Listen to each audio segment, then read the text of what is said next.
Welcome to Business Talk Sister Gawk. I'm Becca, and today's podcast topic is a Golden Group update. And if you missed what a Golden Group is, you should go back and check out that promotion. What is a Golden Group?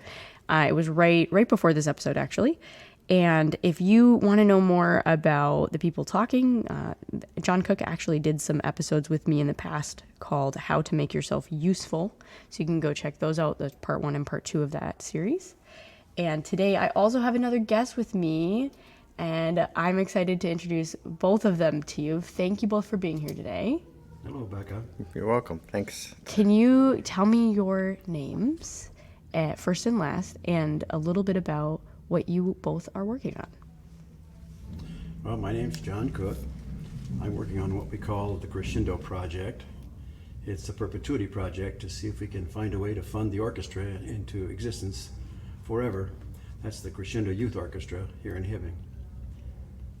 Okay, yeah. And Steven, tell me, before even Steven intros himself, this guy is like a wizard of technology, has quite a few of his own side projects going on. But anyways, go ahead. Tell me first, last name, what you're working on right now. Good afternoon. Steve Sanders. I'm working with John Cook on the Crescendo project, bringing electronics into the displays that we're trying to do to create the perpetuity fund for Crescendo. Yeah. Okay. So display projects. I know we were talking about, there's so many different displays, but one of them specifically that you both have been working on is the Sparks. And tell me what that is and why it's important. Well, this is John. We chose to do the Spark first because it's a prototype of many of the things that we have to do. So if we can solve the problems on one of the displays, we're solving the problems for many of the displays. For the Children's Museum specifically. Yeah, what it is, an exploratorium style museum is probably not the proper word. Exploratorium is a borrowed word. There's an exploratorium in San Francisco that set the bar really high for what museums should be.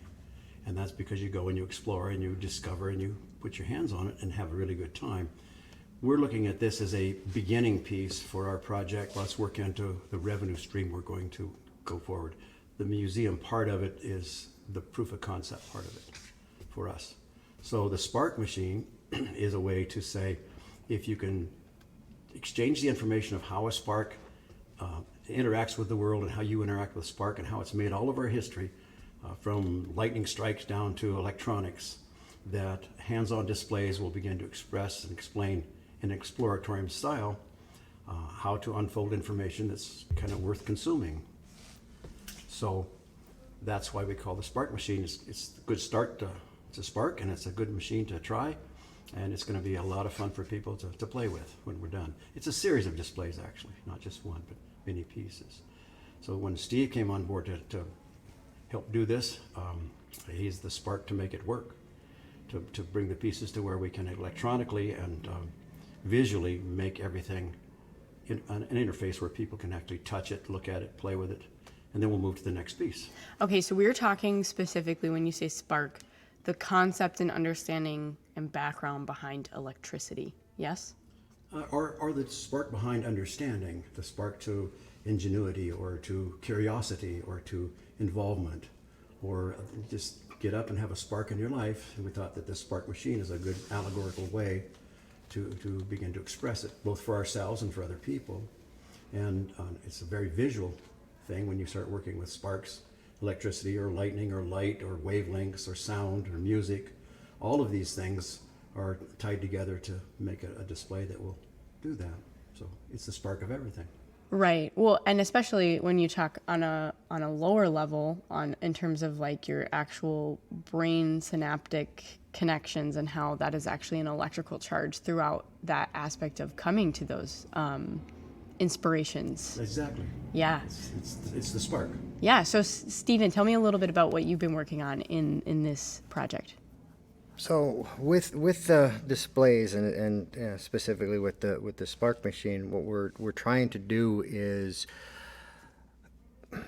do these displays beyond what you would say find in a normal museum to where you'd walk up to it and a picture comes on and it teaches you about something.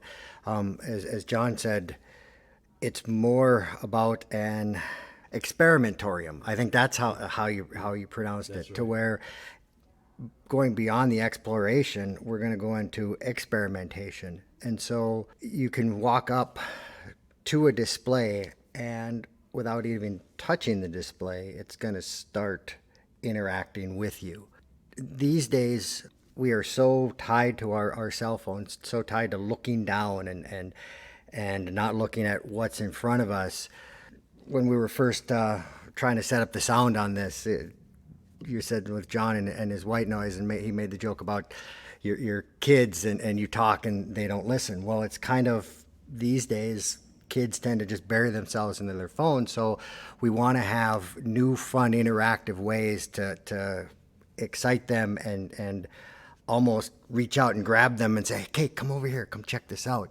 You know, with the sound showers we're working on, just that, how it'd be so cool to be able to walk into a location and all of a sudden something's whispering in your ear, "Psst, come here, come check this out." And with the focused sound, we're able to do that, and they'd have no idea where it's coming from, but we lead them into a display, lead them into the direction of exploration. Like, Yeah, and you both have you've kind of given me a couple different things that I want to clarify for people, especially because this is a podcast, right? And not everyone is going to be able to see the video footage or whatever within this. But let me just describe. So a sound shower is essentially similar to how you, in like science museums or whatever in the past, if you stood underneath like almost like a domed ceiling, and you could send sound from it's ricocheting off different things to a select other point, where only in that point can you hear what's being whispered to you from across the room. Let me explain it to you in a different way, Okay. in a technical way. Here's what's happening. Everybody understands what a laser beam is. They took light, which used to go in every direction, and they were able to bring it down to a very fine focal point. And they can put a dot of light anywhere they want to, and it doesn't go anywhere else. It's focused light. Now they've learned how to do that with sound. Okay. They can take sound and they can put it down to a point. So you can focus it at somebody and they can hear you and the person next to them cannot. So it's like a laser sound. And so they call it a sound shower because when you put it from a top down, it covers a span of about 3 or 4 feet around you, but not the next 3 or 4 feet. So you can put a display next to a display next to a display, and you can control the unfolding of the adventure without interfering with what's next to you. So it's called a sound shower. The technology's moved up to where that's off the shelf now. A few years ago it was special. Now we can get our hands on it. It's expensive, but that's what the sound shower really is focused sound. Okay, so, and then the next thing I wanted to clarify with that, you both talked about how you can come up to something and it will automatically start playing. So what kind of technology does that involve? The fun part is there's so many different technologies that can be used. Let's say a ultrasonic sensor that measures the distance from you to the device that's projecting that, similar to bat radar. So which is actually true. It uses an ultrasonic sensor similar to how bats Okay. do. And then That's gonna stick. it is. I'm gonna make a bat sensor. To the bat sensor. No. So we can use ultrasonic. You can use motion sensors. We can use pressure sensors. So there's so many different input-output type sensors that we can use in order to do this. Okay. So we're not trying to invent new technologies. We're taking the ones that exist and just accommodating or changing our learning curve to where we can come up to what is on the shelf already and avoid the high cost of trying to invent something new in technology and just invent some new way to apply that technology. Okay. Yeah. So with that being said, once you have this Spark concept ready to go, what's the next step for you all? Well, ongoing, there's a lot of parallel things, Becca. And Steve's working parallel with the design of the places we go. The exploratorium, or the experimentorium as you might call it, is divided up into large categories that we're going to develop. Partly that's why we're interested in getting the podcast up to video cast so people can see it as it grows. We'll begin to film it and show it. Part of the entertainment is also the making of it. So each piece, as it develops, it'll go from spark, it's going to go into electromagnetism, it'll go into wavelengths, it'll go into sound, color, light, all the pieces that make up our visual audio world that we live in a playful way, in a fun way, but also in the scientific way.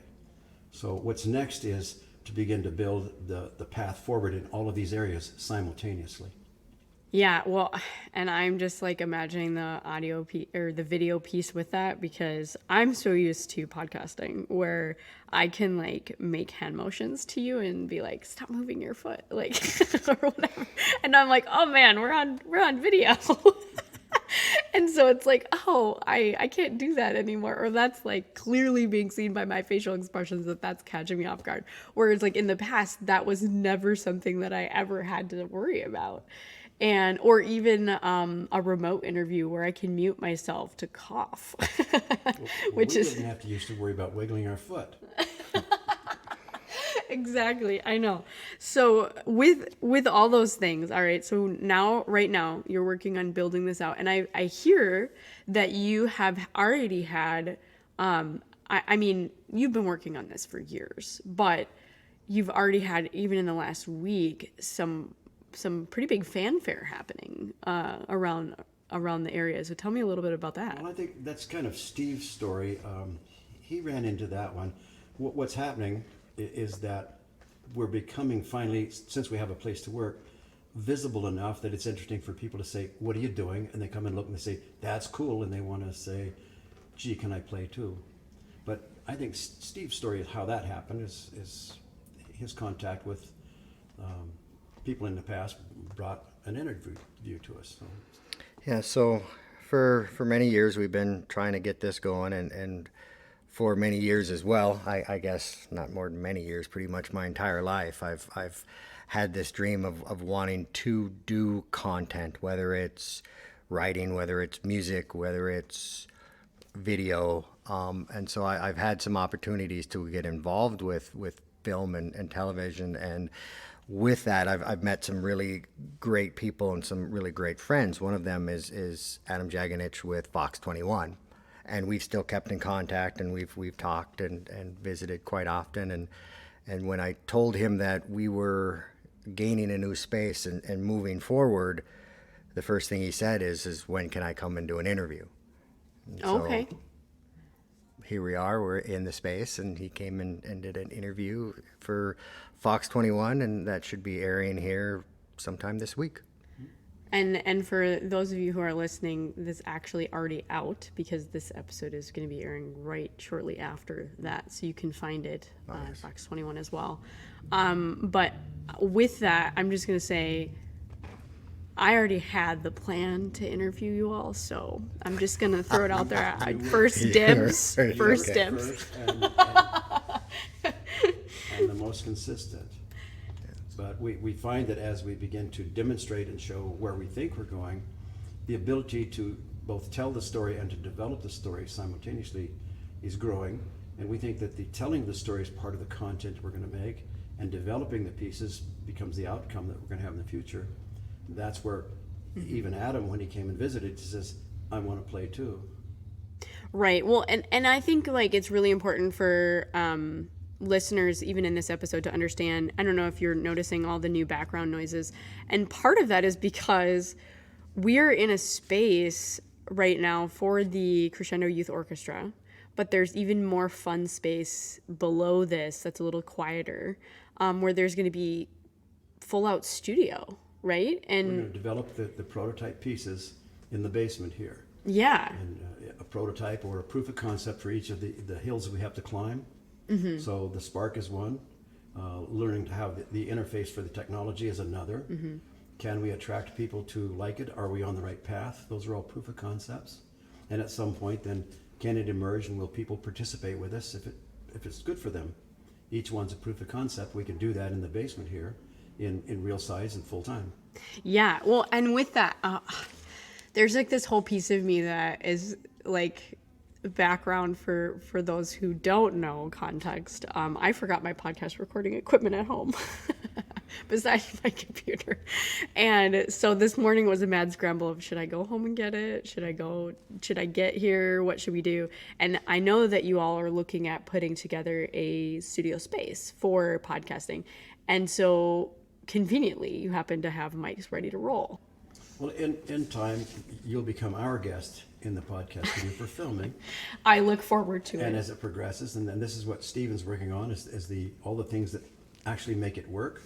I mean, I can move the mics around really good, and I can plug them in and stuff. Just he makes them work.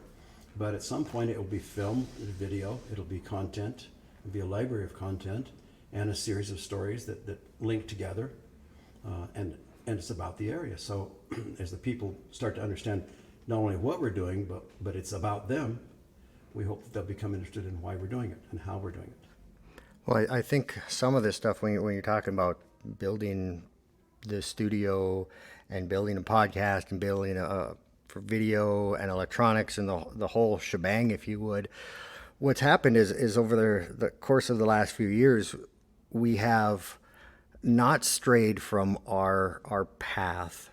And I am going to quote John on this one. Make no mistake, we are working on Crescendo. And that is our path, our goal. But in order to achieve some of these things, we have to prove out. So, for example, the Spark display. Well, we want content inside that Spark display. Okay, so how are we going to record that content? Well, we should have a studio. How are we going to record voiceovers? Well, we should have a podcast studio. How are we going to develop the electronics? Well, we should have a hackerspace area, if you would. So all of these things that we are trying to do in order to build the exploratorium, create content, create a revenue stream for Crescendo are necessities, if you would. But for us, well, instead of going, well, we need to outsource that, we need to look at that, why can't we do it all in-house? Why can't we do it ourselves? And why can't we bring people along that want to share in the same dreams and aspirations that we have? Yeah. And now, like, I know you keep saying now that we have a space, and I think that that's the thing when you go into, let's just say the basement, right? The basement.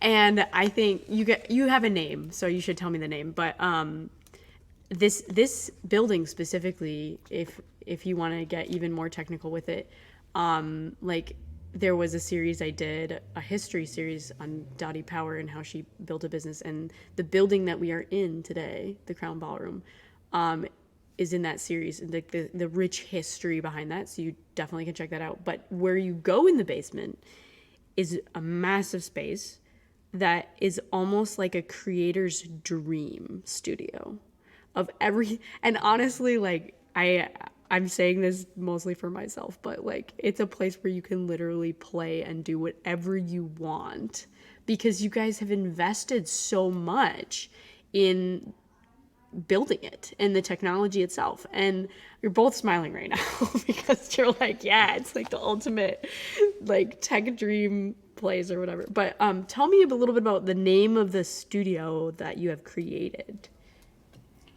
Well, because we're inviting other people in the near future to come along the journey with us.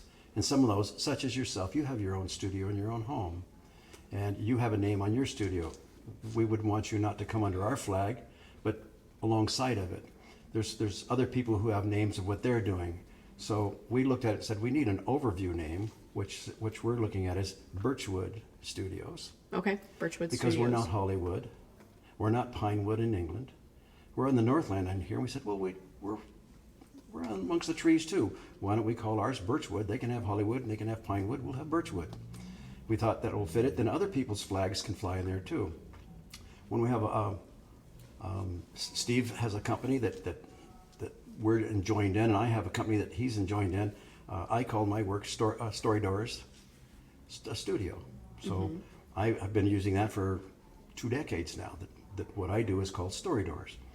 But when we look at electronics, Stephen, what do you want to call yours? Well, what I've called for the electronic side is electrified imagination.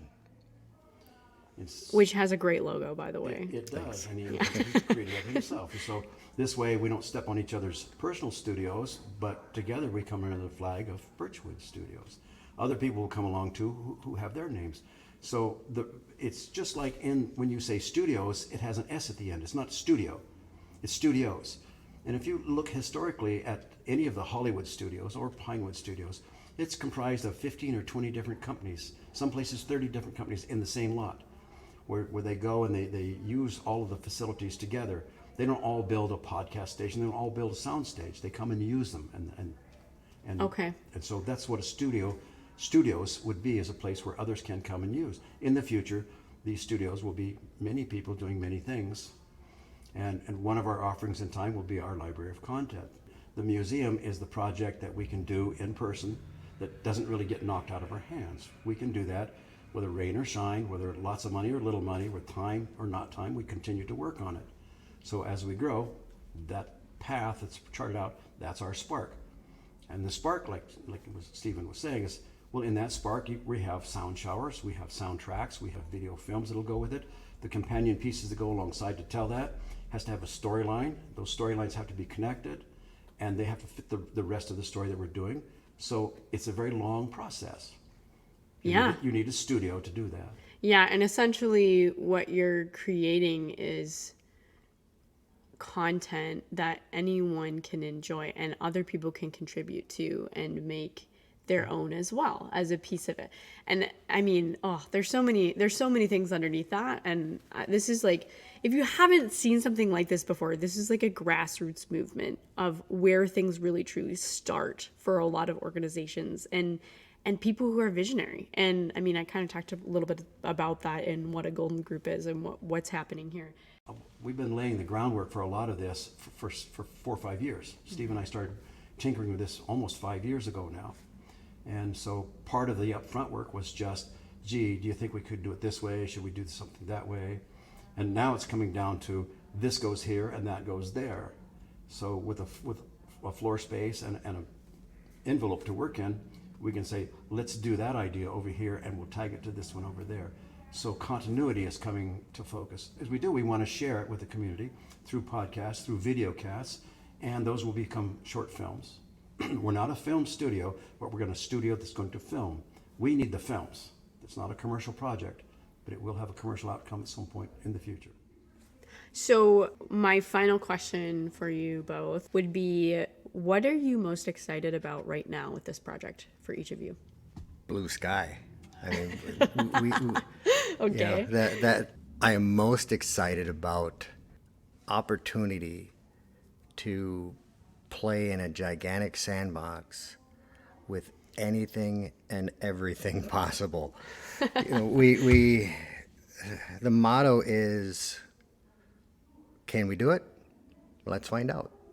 Just being able to take something that is very personal and enjoyable and being able to watch other people enjoy what I have created.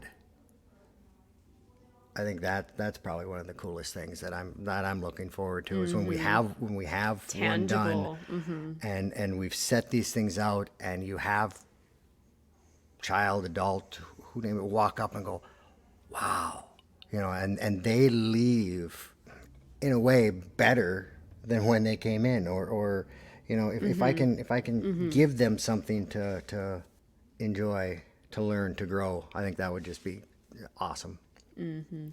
So what makes me the most excited is that, as Steve says about blue sky, there's 2 forms of resource. There's the resources you have in your hand, which you tend to monetize and you tend to budget. And there's the resources that you reach for, which is blue sky, which has no boundaries. You can't monetize it, you can't control it, you can't budget it. You only do that when you can bring it down to the ground. And what's exciting is when you can bring blue sky down to the ground so others can budget it, you've hit the threshold of the barrier to entry to all projects. Being able to blue sky down to the ground and have others participate and make it grounded. The project is getting grounded out of blue sky is a very exciting place for a project to be. And I think that's he's probably described it the best. It's a blue sky project that we're getting grounded after many years of saying, what are we going to do? And we have lots of people who are looking at it saying, oh, I see what you mean. And as it becomes visible, and you've seen parts of it, it's becoming visible. You say, oh, I see. When you wave your hands, it didn't mean much. When you point to the picture on the wall, I see where you're going. And that's exciting, is because now we don't have to take it out of a suitcase and put it on the wall and then take it back down and move it around. It's going to grow. Each little department we're working will grow and self-explain. You walk in the room and it will self-unfold, and when it does, people either like it or they don't. And if they don't, that's helpful. If they do, that's even more helpful. I'm excited about blue sky to the ground. Awesome. Yeah, so what should we be hearing from you next, and where? Well, I think we're going to try to find a way. I say we. I got a mouse in my pocket. I think Me and someone else. me and someone else. We're trying to find a way to make it possible for that when you hear about something, you can go online and you'll be able to see it. Images of it, develop it, watch it grow, participate.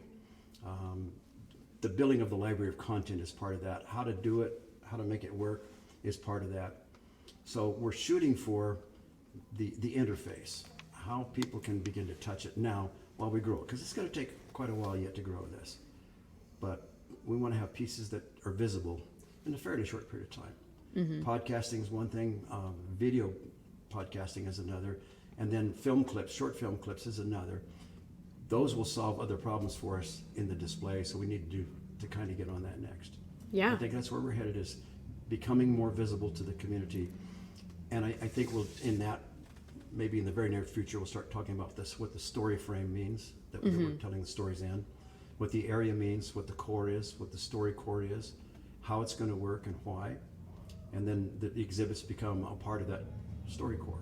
Yeah, and I think that going forward, that would be a really good next topic, is what is a story frame and what does that look like to you all? And I think that is the next where we're going in terms of podcasting. If you are listening to this episode and you're wondering what all is going on, this is a Golden Group update on where we're at in building for the Crescendo Youth Orchestra. And building the Golden Group to do it. And building, the Golden Group. So that's a little bit about where Stephen and John are at and what they're doing. And if you are looking for another update in the future on Business Talk Sister Gawk, you can find it. It'll have Golden Group Update as the first part of the title, and it'll also have some gold in the image itself. And if you enjoyed listening to this podcast, you can give it a review on Spotify. And I will see you next week.